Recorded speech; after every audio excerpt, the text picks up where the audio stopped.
So, Jamie, speaking of funding, and there's always going to be some PE teachers that kind of are in the back burner of knowing some of the funding pots that we can have possible access to, like the ESSA funds, for instance, right? But I guess there's a disconnect between um, people in our community and even from the school level and the admin level as to how do we find out, how much ESSA funding is in our district, and then how do we? So if I'm a PE teacher, I found out that our district gets X amount of money.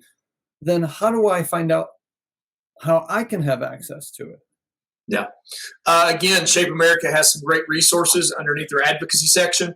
And you can find out the money for ESSA through shapeamerica.org. I don't want to say /advocacy, but you can search Shape America Advocacy and come up with the links and the tools for ESSA. And there's a little form you can fill out.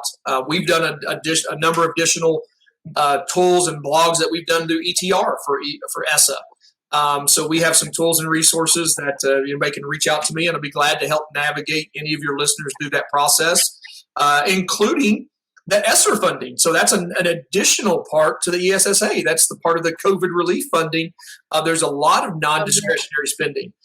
Carly Wright, who's the advocacy manager for SHAPE, one of my favorite things, I think this resonates very well, when it comes to these funding sources, it's not the prom.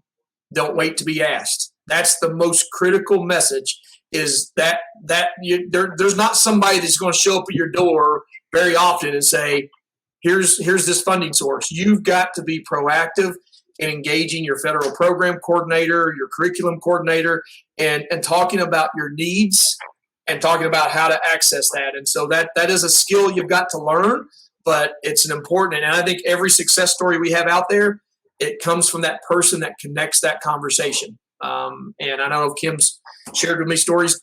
I know you all have worked with the Urban Wellness Coalition, and I think that's a very familiar theme that came through a lot of the HB coordinators, is knowing who that person is. That's right. Relationships matter. Yeah.